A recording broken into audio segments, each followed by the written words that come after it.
Is there anything more endearing, Colin, than a morbidly obese professional athlete? I'm talking Martin Bakole. I'm talking CC Sabathia. I'm talking like the biggest fat fucks that are professional athletes.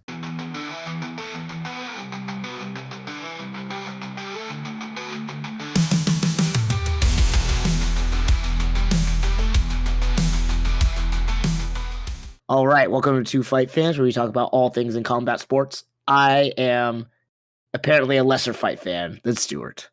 Yeah, that's right. I'm your true fight fan, Stuart. And Colin, we had a great weekend this weekend, though. we did. It was a Yeah, good one. What did you watch, Colin? I had a work event. I only got Mhm. to see highlights from a Mhm. few of the boxing matches and Cejudo and Song Yadong because that was way later in the evening. Yeah. Now, when Colin says he has a work event, that means he had to film more OnlyFans content than he's used to. It Yeah, wasn't a real work event. I had to prep, man. Listen, when some videos aren't performing as well, you gotta do what you gotta do. Double down. That's exactly right. That's exactly right. So what should we talk about first? Boxing or the UFC card? Let's talk about the UFC card because, All like, right. out of both things that happened, this one sucked the most. So, like, It did. It wasn't very good. it And was not anyone good. who says this was a good card, I'm sorry you started watching MMA in 2020. But there's a long history of UFC and just overall MMA as a sport prior to 2020 that would, without a doubt, prove to you that this was actually not a great fight card overall. Yeah, and here's the thing: it looks like a good fight card because everything in the beginning was like what you'd see on a regional circuit. You got KO, TKO, TKO, KO, TKO, submission, submission. Yeah, yeah. And I think there's this, like let's disaffect people of this brain worm. Um, if you equate finishes to quality fights, like Yep. there was a huge company in the 80s and 90s called Bum Fights, where you could easily watch homeless people get knocked out by other homeless people. That doesn't equate to good fighting, Nope. right? Yeah, that's for people who breathe through their mouths, think Marvel movies are the peak of cinema, absolute morons. Anyway, what of the UFC card did you watch, Colin? Like I said, I only got to see Song Yadong and Henry Cejudo. I didn't get to see Bummer. Brendan Allen lose, man, and him Yeah. thinking I'm not the guy, and yeah, you're fucking not the guy. Like,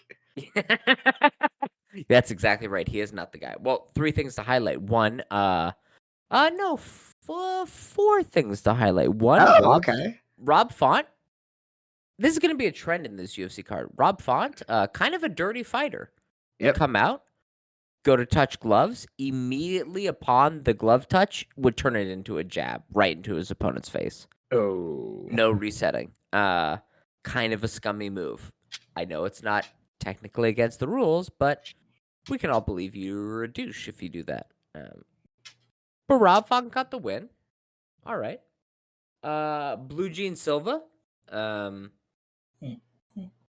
You didn't get to see this fight. When we watch no, I him did not. more and more, I'm beginning to see him as a sort of like featherweight Yoel Romero. Oh, okay. As in, he does nothing for a long stretch of time and then just decides, oh, Oh, that's wait, not as good. I'm about to have an explosively violent moment. And then does that, right? Remember that like Chris Weidman fight with Yoel Romero where he did nothing for 2.5 rounds? And then he's like, what if I just like launch into the most athletic flying knee that's ever happened in MMA? And then he did that and immediately crushed Chris Weidman. It's kind of like that.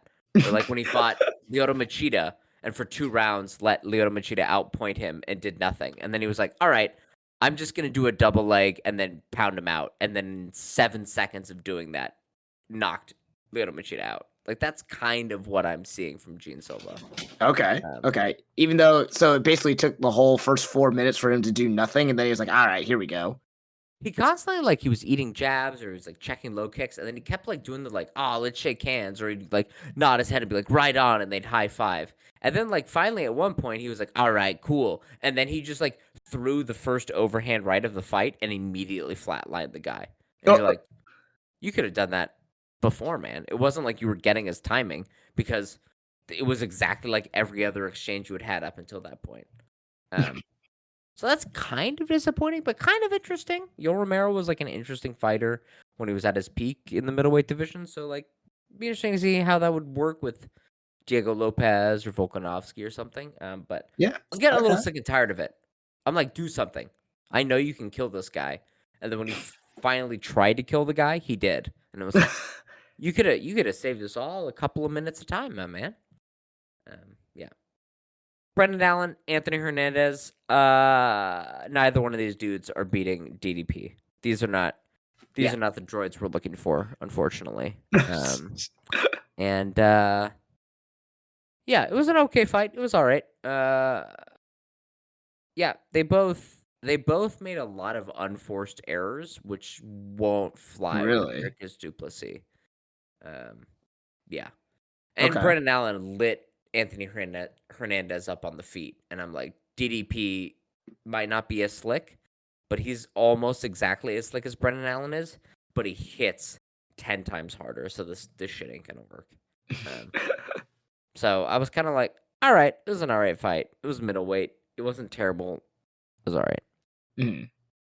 Talk to me about Song Yadong, Henry Cejudo, and I guess what's your hot take on how this fight ended? I mean, Ugh. I don't know because at the same time, like, remember how we said like has does Henry Cejudo have anything else left? Like, why is he coming back? You know, is he going to fight? Mhm, Is he going to challenge Song Yadong in the way that Henry Cejudo could? Like, because he was a very strong grappler, he was a strong wrestler, mhm. and I don't. You would think that I was talking about a totally different person because he didn't do any of that and didn't even try to do any of that. So That's again, true. this fight doesn't show me it. Okay, it shows me also that like if this was supposed to be like, hey, we're gonna start to try to whittle out the top contenders from Rob now, like it doesn't show me that Song Yadong is gonna be that guy either, you know? Yeah, yeah. So like it was not an impressive win. It was barely a win because of the accidental eye poke in the end. Mhm, Um, but yeah, I also didn't see it being like I definitely had him up like 3-0, but it could also be 2-1. But at the mhm. same time, like I didn't see anything that was like gonna show me that, oh yeah, Song Yadong is setting up for like the knockout or he's gonna get a finish. And I didn't see Yeah. anything that Henry Cejudo was like figuring it out and could turn it around in the back half of this fight. So I don't know. yeah. I'll push back and say like Henry Cejudo was looking pretty good. Maybe not like be able to turn it around, but I thought he was like landing better, doing better things as the fight went on, getting the timing a little bit better, being able to land his jab a little bit more. Okay. I don't know if that would have won him the fight overall, but it did show me that like, hey, he still can kind of hang in there. Okay. Um, Okay. I guess the question is like, how do you feel about them? One, we got to go through this. Like, Song Yadong fouled him by my count at least 3 times. Only 2 times was the action stopped for the foul, but Henry Cejudo got dick kicked twice. One of them stopped the action and then got eye poked pretty violently. Yeah. Uh, and there was no point taken at all. Um, that feels a little fucked up to me. Yeah. I mean, fouls are like such at the whim of the referee, Hmm. you know, like because you have to measure like how how hard they hit the person or how debilitating was the foul. Was it done with intent? Because I've definitely seen referees I'm gonna. Was it done with intent? D- does like the specifically NFL? trying to Yeah, I just know. Does the NFL or the NBA call fouls on intent if you're roughing the passer? If you have a false start, is that with intent in the NFL, or is that going? You broke the rule, therefore you're getting a point taken, or therefore we're gonna have a stop in the action to give this person time to recover. no, I'm saying that like there are like in it is more subjective in boxing or in MMA. I don't think it should, but it is more subjective. But I don't think that's rules as written. I think that's just like how referees operate because like Dana White even used this argument. Like, do you think I don't think he should have been taking a point because he didn't mean to do it. It's like whether you break the law because you meant to or because you do, you still get punished, right? Yeah. Like it's you he jammed his finger so deep into Henry Cejudo's big ass head that Henry Cejudo had like what a corneal abrasion, something detachment, bleeding from the eyeball. Like whether you meant to do that or not, you still jammed your fucking finger deep into that guy's head. Mhm. Um, I think you probably should have had a point taken, and it probably should have been a no contest because it's kind of crazy he got away with 3 fouls and then he gets a win. You Mhm. know, Yeah. that seems a little wild to me. Yeah, but that's what I'm saying. It's like it's subjective to the referee because the referee could have called a point taken away at any one of those, but chose not to. Yeah, but So, do you think he should have? I mean, I think due to the quantity, yeah, because it's like you got warned once. We paused it here. Now, even though it's like a different kind of foul, it's still a foul. So, yeah. Yeah. It is weird because it's kind of like in MMA, if you don't foul at least 2 times in a fight, like you're not trying to win. You know what I mean? I mean, yeah, Like, if you're not cheating, you're not trying. yeah, and I guess like everyone should just like rake each other's eyeballs as much as possible. Um, yeah, yeah. Now I felt Henry Cejudo was kind of done dirty by this fight. Mm, I thought he was picking up momentum. He was moving in a good direction. And it's not even that I'm like salty that Henry Cejudo, right? Henry Cejudo is kind of a dork. Like it's okay that he lost. It's just like it's kind of crazy to me that he got fouled 3 times and then no point was taken. They moved it towards a decision after 3 rounds rather than letting it go five or just calling it a no contest. And also like I don't know, Song Yadong clearly came out and like had his fingers splayed directly towards Henry Cejudo's eyeballs in all situations. He never closed his fist. He never like did anything. And if he was worried that he might be disqualified, I bet you in a heartbeat he would have closed his hand up. He wouldn't have been like fingers towards the eyeballs, uh, in his stance. mm. So yeah, uh, but overall, I don't know what it was an all right fight. It was okay. Yeah, I mean, yeah, I guess again, it just didn't. It's not going to tell me anything about what's going to happen in this division. Yeah. You know, because I thought again, we both predicted that when Marab fought Umar, that Umar would win and we'd have a changing of champions. But since we Hmm. didn't, and you know, Marab is still at top, like who's going to be his next challenger? And we've like gone through a handful. And we said like, okay, this could potentially set up someone down the line, whether it's at the end of this year or early next year. But like, yes, Song Yadong got the win, but at the same time, doesn't show me that he can handle the top level. If Henry Cejudo had won like in a dominant fashion, you could say like, okay, he because of his pedigree before, he jumps the line a little bit, Hmm. Yeah, I mean, maybe he wouldn't get a direct one because he just lost to Marab in his last fight. Right. But it is, yeah. I mean, uh, yeah. I it doesn't create any movement or clarity at all, and it's like another reinforcement. I feel really bad for Henry Cejudo because he loses half of his purse for getting Mm. a finger jammed into his skull. Like I find that kind of fucked up, right? Yeah. Like, and then yeah, what do we do with Song Yadong or Henry Cejudo after this? Do they run it back? Dana White seemed not very interested in it. Also, Dana White in the press conference was like, "I'm not interested in running this back." It was clear Song Yadong was going to win, which like you don't get to just decide that after 3 rounds, in which like there are still 2 more full rounds in which Henry Cejudo could win the fight. That's Mm. like Sure. and then he's like, and what everyone's asking for is Sean O'Malley versus Merab Dvalishvili too. And I'm like, I don't think anyone's asking for that rematch.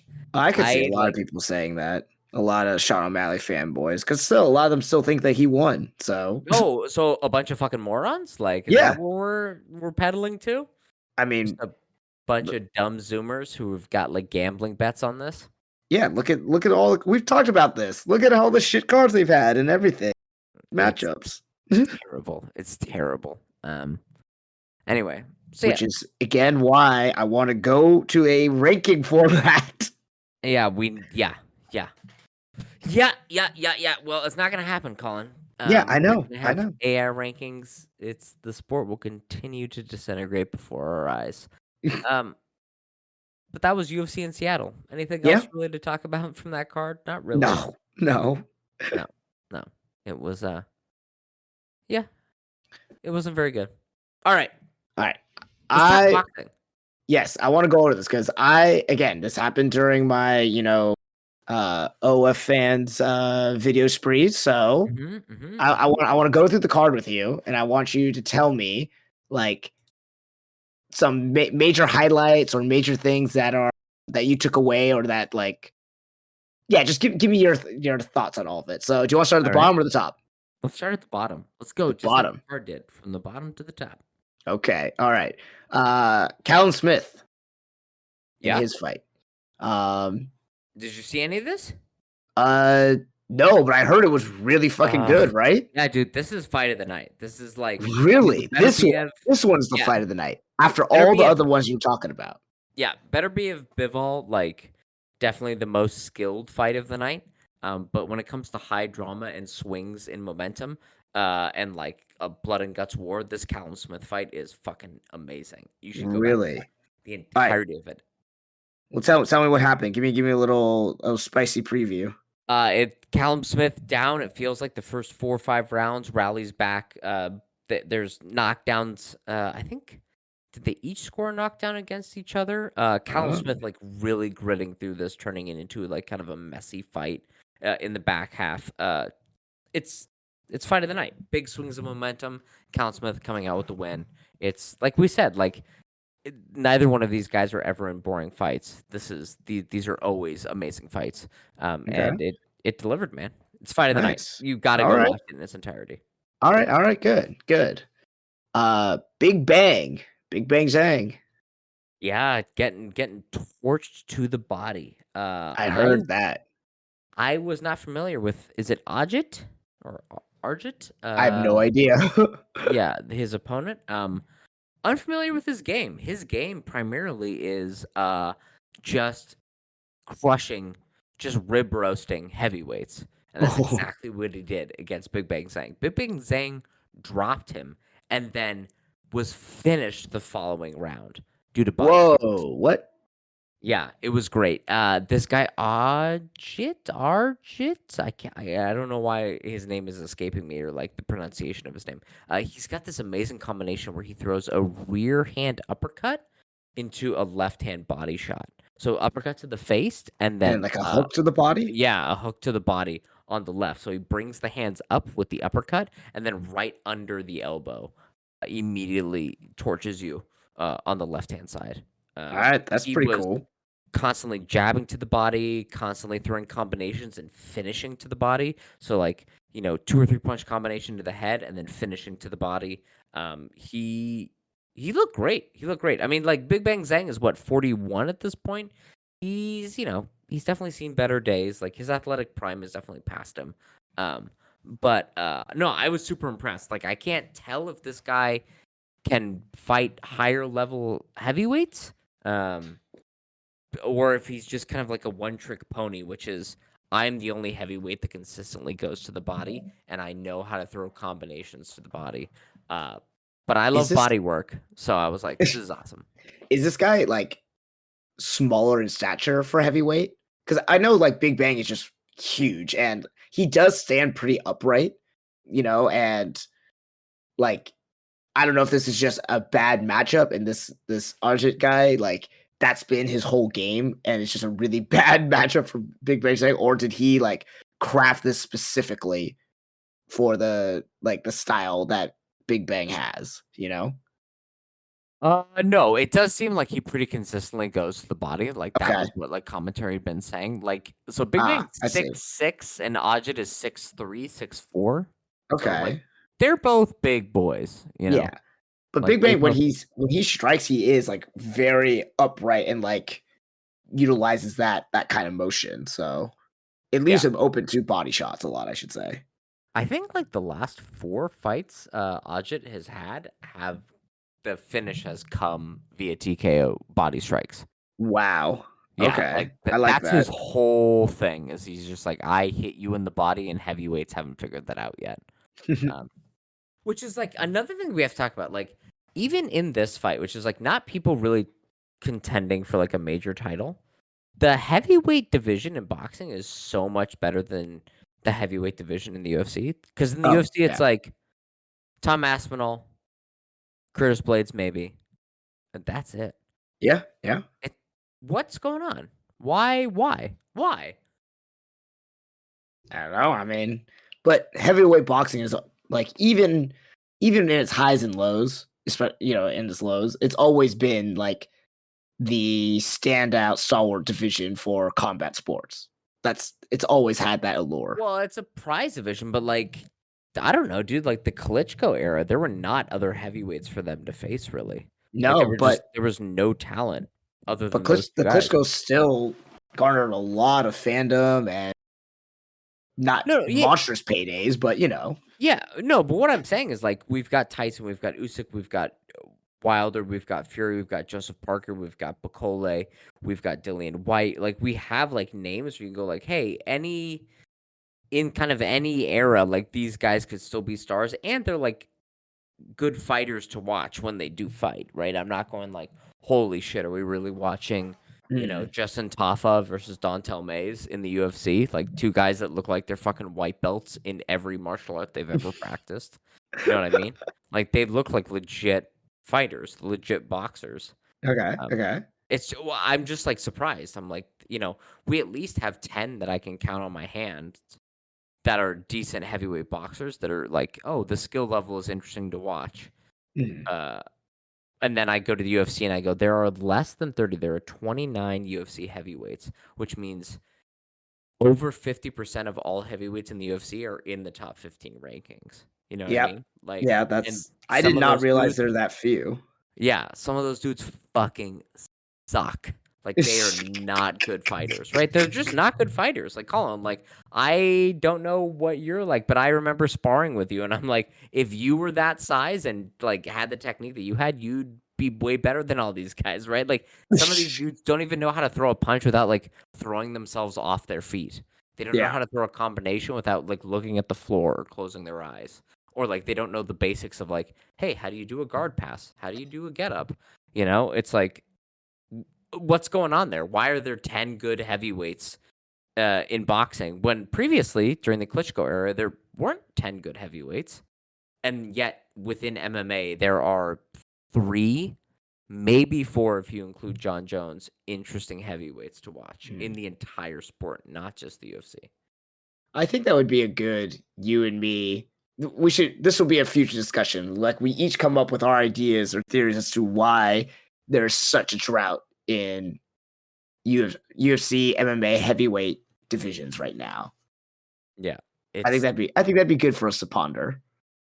because it's kind of wild because like even heavyweight's always been extremely weak, but like the second weakest era I can think of is when Tim Sylvia was reigning.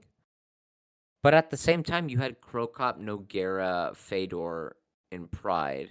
Yeah, I was You at gonna say least not had in the UFC. yeah, you at least had Andrei Arlovsky and Jeff Monson in the UFC, right? Like you had other people. Whereas like it's like Francis, Tom Aspinall, and you can maybe put Curtis Blades in there, and that's it at Yeah, heavyweight in MMA. It's wild. Anyway, so go back, watch the Ajit one. Like it's cool to see a heavyweight throw body attacks and varied body attacks, jabs to the body, hooks to the body, setting up combinations up top to go to the body. I was sad to yeah. see Big Bang Zhang lose. He got banged. He got banged this You time. got That's what bagged. happens. Yeah. You either bang or you become the bangee, I guess, and that's what happened. Yeah, All yeah. right. Anyway. Um, Ortiz Jr. and Israel Madrimov. Yeah, Madrimov. A great fight too. Like, and not as much of an action fight as I had thought. Like, kind of the Callum Smith fight, was the action fight that I was kind of fanboying over that this Ortiz Jr. and Majimov Yeah, fight would be, I but remember you still saying very that. good. Yeah, like a good action fight, a little bit more technical, but still a very entertaining fight, very high Okay, level, very enjoyable, okay, worth a okay, watch. Yeah. good, okay. And your boy, Multiple Adams is Yeah, now there's some controversy in this one. I I gotta be honest, I took a shit during this fight. Anyway, uh, I did see some is controversy that the of controversy? no, the controversy is that, Turki Al Sheikh apparently ran over to, Shiraz is, I think, like, part of the Riyadh season, like, tourism board or something, and Oh, what? apparently Turki Al Sheikh ran over and told him the scores at one point during the fight, which is a big no-no. You Yeah, can't go tell him that, and even if it was something where he didn't actually know the scores, he just thought, "Hey, you're down 2 rounds," uh, it's a bad look. Don't do that. yeah. Don't do that. I mean, I can't tell him not to do that. Obviously, I've said a disparaging thing about the Kingdom of Saudi Arabia on this podcast. So if I ever go to that country, I will be killed. So I will not be going to that country. But like, probably for the sake of boxing, don't do that. Yeah, Yep. yeah, that's not good, and it went to a draw, I saw. No, did it? I think I totally tuned out on this fight. I gotta be honest. I watched basically everything else, but not this fucking fight. yeah, yeah, Um, it says it went to a draw, so well, there we go. yeah. There. Anyway, uh, yeah. Alright. Then the next one was, Shakur Stevenson. Did you watch any of this? No, but I heard it was, like, he got the knockout, but it was, like, 4 rounds later than it should have happened or something. Yeah, I mean, this was like Big Bag Tank's little bank. This was a man beating up a heavy bag. Mhm. Stevenson said in his corner that he broke his hand. He's Oh, repeatedly talked about how fragile his hands are and how like he can yeesh. only fight 2 times a year. It's kind of like the late career Floyd Mayweather thing. Mhm. Um, the issue is just like it's hard to get excited, especially because he's pretty young, right? He's under 30. It's hard to get excited for like a very talented fighter who can't put away like layup opponents Yeah, in a timely manner. And if we do want to see him against good competition like Devin Haney, Ryan Garcia, Tank Davis, what are you going to do if your hands are that fragile and you can't sit down on punches really hard? Like, how are you gonna be able to compete and stay healthy against a Tank Davis who can murder people with a single punch, or right. Ryan Garcia who can eat punches really well, or Devin Haney who can like both? I mean, he got what knocked down 4 times against Ryan Garcia and like keep getting back up, and like Ryan Garcia is a big motherfucker who hits hard. Like, what are you gonna do? Like, it, it you kind of wonder like, will he be able to have the career his talent suggests he might be able to have because he just like his hands just might not be able to hold up. You know what I mean? Yeah. I mean, you said it Um, yourself that, like, you know, just being able to compete at the highest level means that, like, you are, like, biologically, genetically, like, gifted that you can handle more like that. You yeah, know? So, like, is just this is just an example of, hey, Shakur Stevenson has everything to be making of a superstar, generational boxer, but, like, the tools that he has in his literal hands, like, his literal biology is, like, behind all that, yeah, And there's tons of examples of that in various sports. It's like, yeah, this guy had all the talent, all the ability in the world, but just could not stay healthy, you know? yeah, There's names in every single sport like that, and it's too bad if that is where Shakur Stevenson's name will fall in boxing history. I did see like a lot of people posting like, "Oh man, what a like technical like showcase." It was really showing off his great like skill set, but it was always accompanied with, "But it was too late," or "But yeah. I will not pay for another one of his fights." Like that's pretty condemning right there.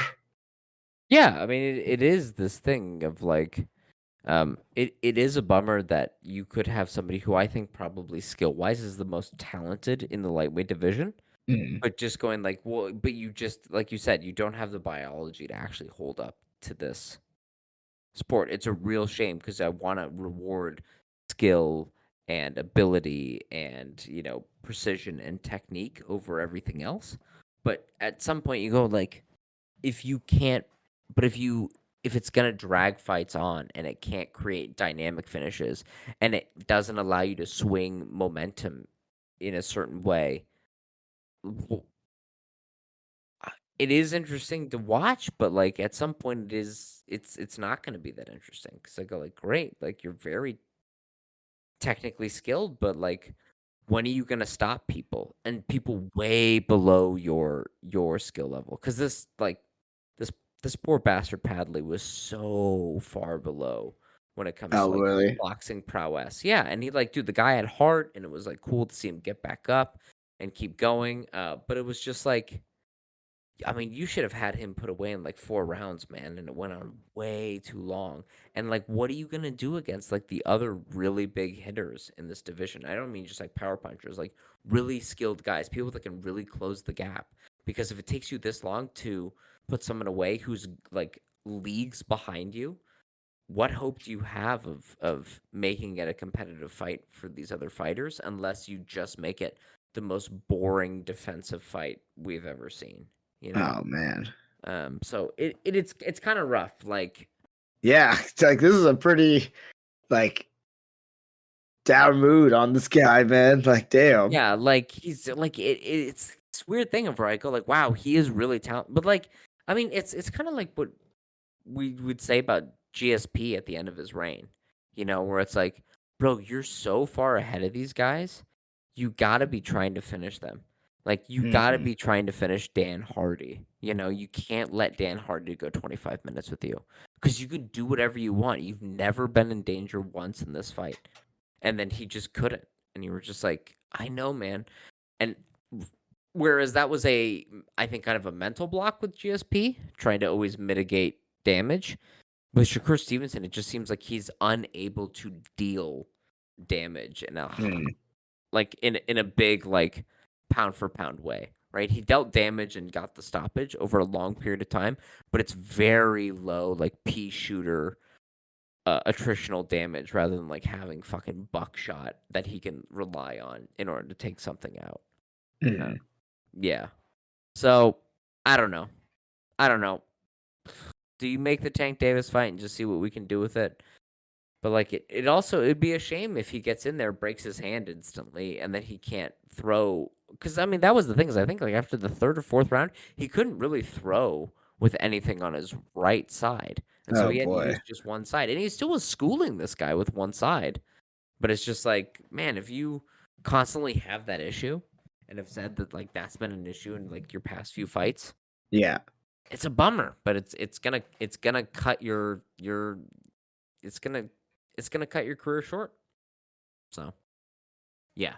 So that was that fight. It was, like, kinda disappointing and more not disappointing as in, like, the fight was, like, mega disappointing, but it was just something that was, like, I think everyone kind of realized, we This wanted is what Shakur we've got. Stevenson to be this thing, and, like, he just like many of us in life, just can't live up to that full potential, because of one Brutal. reason or another. Anything else you wanna say about Shakur Stevenson? Like, I feel No, that's about it. okay. That's That's yeah, yeah, that's about it. yeah. Alright, Joseph Parker versus Martin Oh, Bakole? buddy, did you watch this? No, I told you, I didn't see, like, any of these. Oh my god. Okay. Bakole, 1, apparently got paid $4 million to take this fight. He was the late sub in, right? Yeah, on, like, Okay, 2 days' notice or a day's notice. He got in at, okay. like, 2 a.m. before weigh-ins. He's from the Jesus. Democratic Republic of the Congo.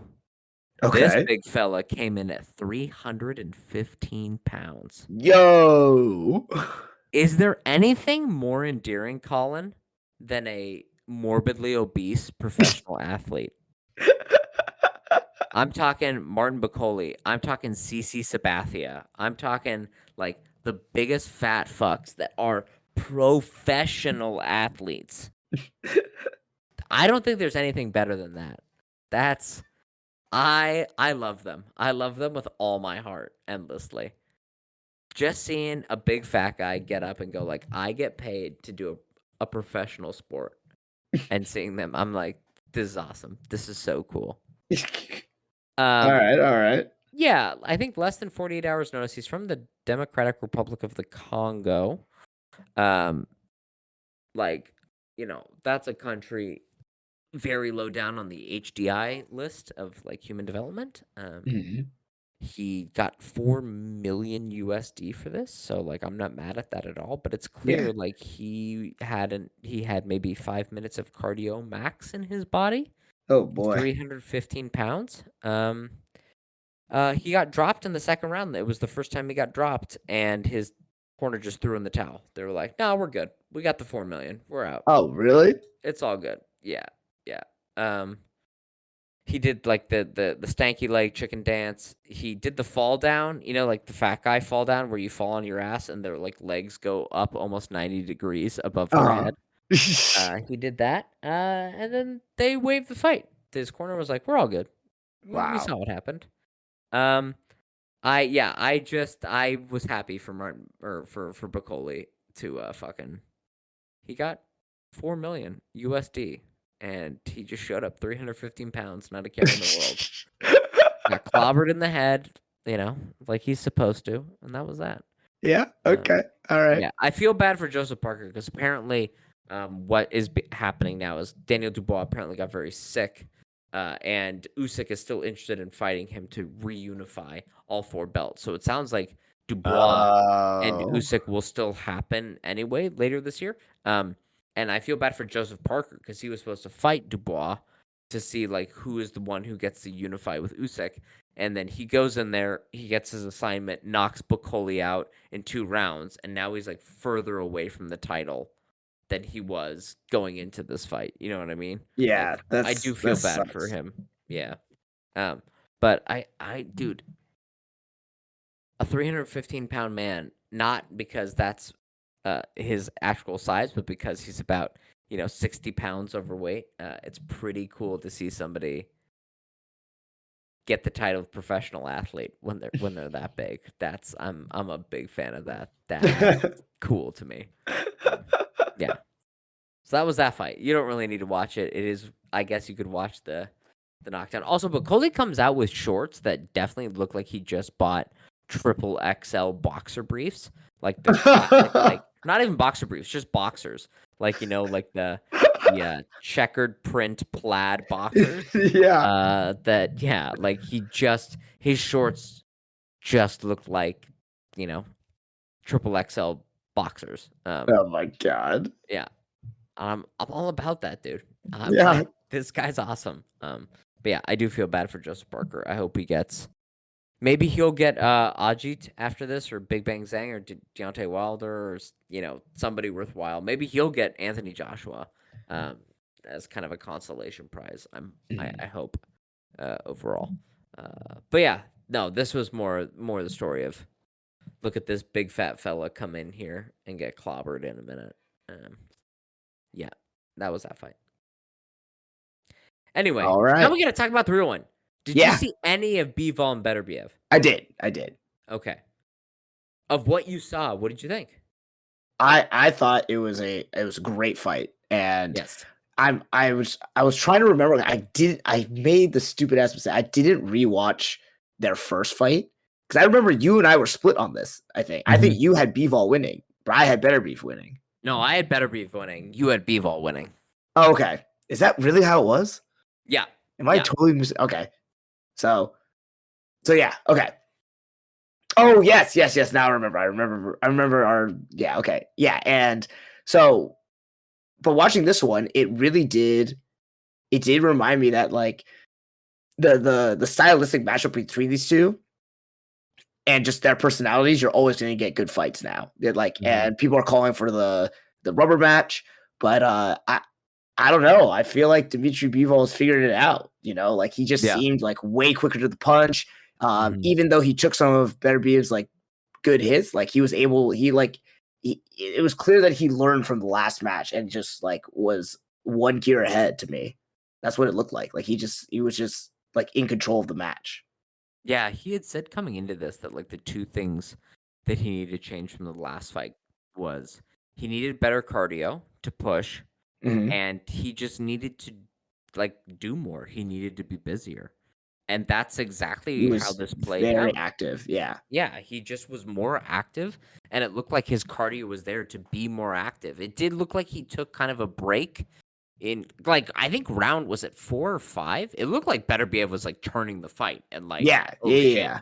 He's gonna stop Bivol," and then Bivol in round 6 was like, "Uh-uh." Like, it did seem like he took a little break in rounds 4 or 5 to, like, really make sure that back 6 was when he was gonna be, at his best.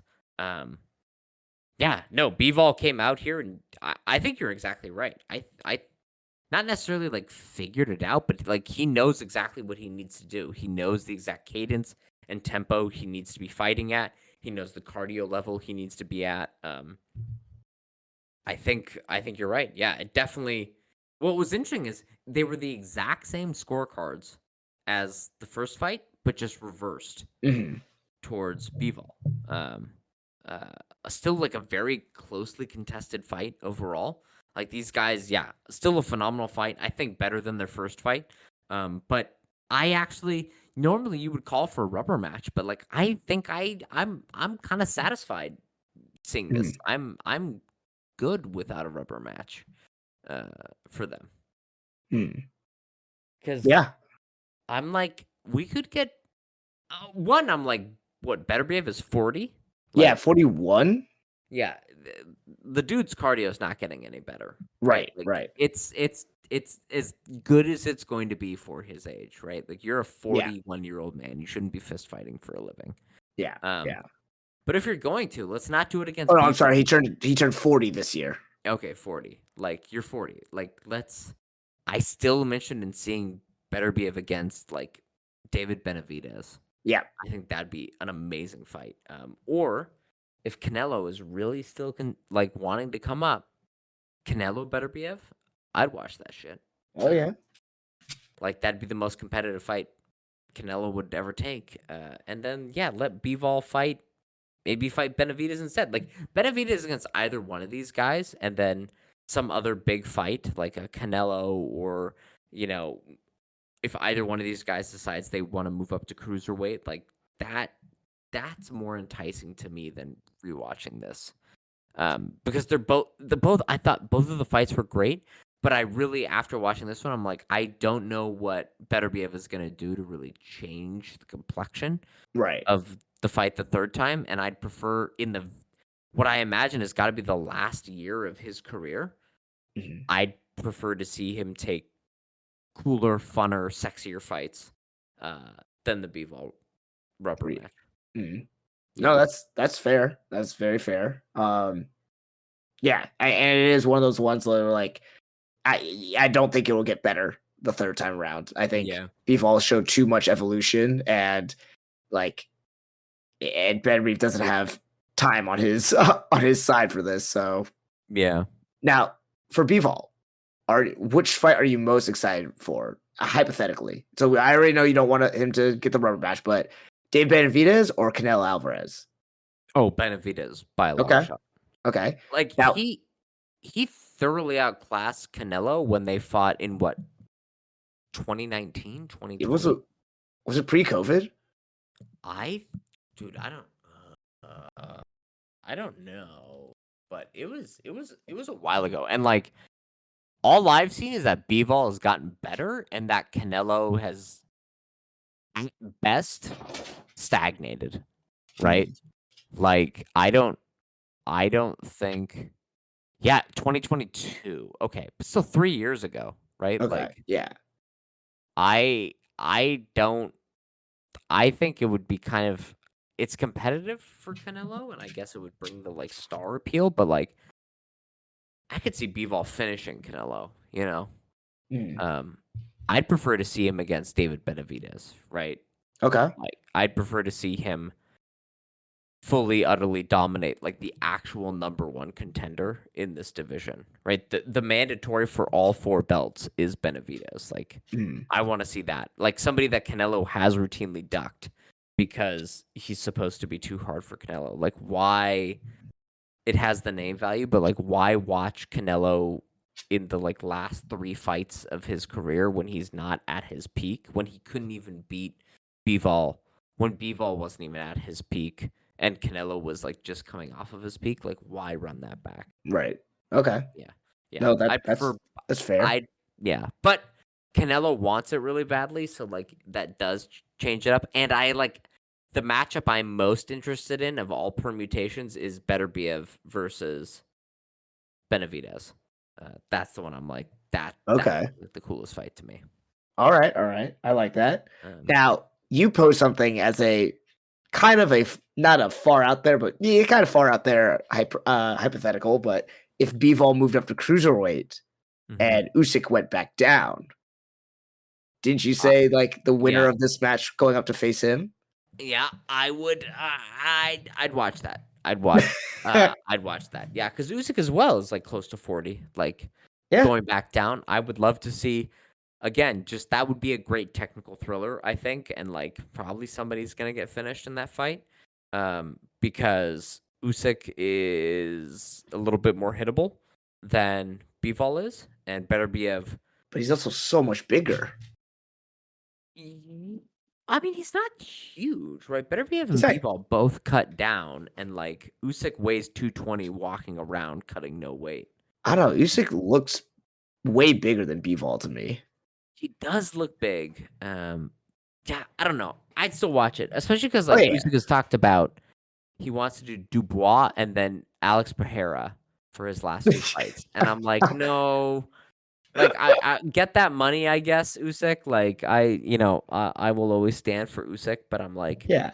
I'd prefer you to fight Beterbiev in your final fight, right? Like, I don't need to watch you, like, absolutely demolish Alex Pereira in 2 rounds. Yeah, yeah, Because like, no. Alex Pereira has a left hook and then calf kicks, and so you take away the calf kick, and it's like, do you think Usyk's not gonna be able to figure out the left hook? I think he can.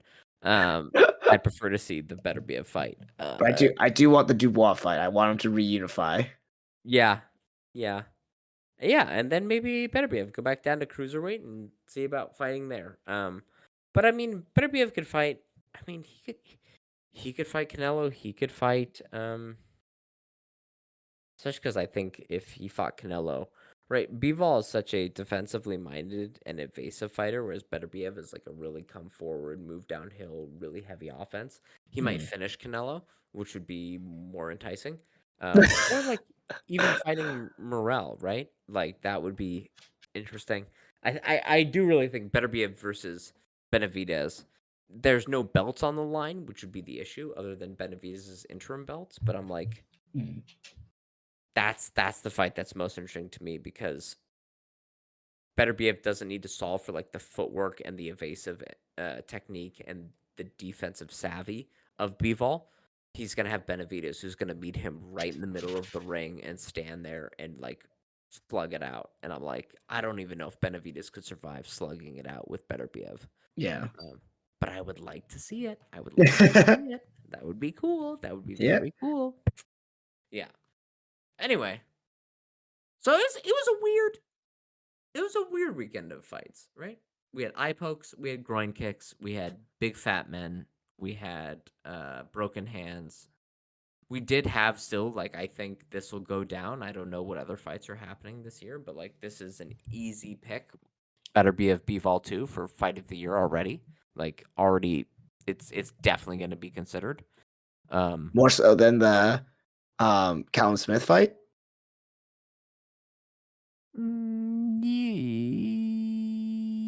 Yeah, I think so, right? Like the stakes are higher, the skill level is definitely higher, Okay, okay. right? Like the Callum Smith fight was like very entertaining and more entertaining, possibly because there's much bigger swings. But like, better be of Bivol too was like these are both Hall of Fame fighters fighting for an undisputed title in a better fight than their first one that had more swings of momentum than their first one. Like this is the cream of the crop of boxing. Like boxing skill, technique, stakes, history doesn't get much better than this. All right. Callum Smith got a little silly goofy, knocking each other about, which is fun. But yeah. No, yeah, this is still right. All right. No, that's fair. That's fair. You were just speaking very highly of that Callum Yeah, Smith well, it fight. was also So the first fight of the night, and it like popped off, and I was like, "Oh my god, like this is awesome!" Yeah, and it's still like a very entertaining fight. It's just yeah, yeah, both of those guys would get absolutely murdered by Beterbiev or Bivol, and then to see Beterbiev and Bivol, I mean, like stand like quite literally in punching range of each other, and like be throwing punches, each one of them dodging or blocking, firing back a counter, having the other person block it or dodge it, and then firing back a counter, and having that be like blocked and dodged. I'm like, whoa. That's not usually how boxing goes. Usually it's like one person throws, the other person counters, right? To have this like yeah. volley back and forth without actually changing or like disengaging, that's crazy. All right. Um, All right. yeah, yeah. I'm with it then. All right. Alrighty. Well, that was this past weekend. Colin, what do we Yeah. have to look up forward to this weekend? Nothing much, right? Like we don't Oh, got fuck all. is your boy Asu your Asu, future flyweight champion by the end of the year is fighting that's tonight right. this Asu weekend? Almabayev takes his first step towards becoming champion against Manal Cap. And Yep. I'm like, great. I like that main event. What's the co-main event, Colin? Cody Brundage versus Ugh. Julian Marquez at middleweight. Whoa. This That's this a got shit fight. this got Stewart written all over it right Oh here. no. Nasrat Hakparas versus Esteban Ribovic? No, thank you. I'm okay. Austin Lane versus Mario Pinto? No.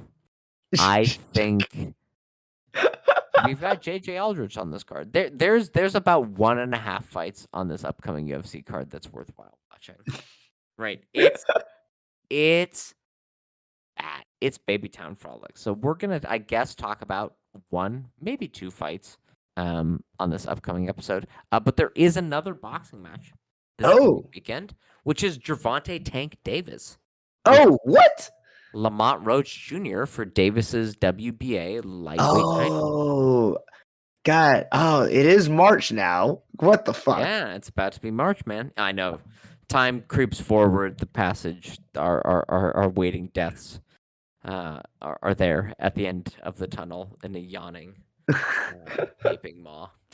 Anyway, yeah, so we've got Gervonta Davis, Lamont Roach Jr. An interesting fight. I wish Gervonta Davis was fighting Shakur Stevenson or Devin Haney or Ryan Garcia, but he's fighting Lamont Roach Jr., who does seem like kind of a live dog in this, but not crazily so.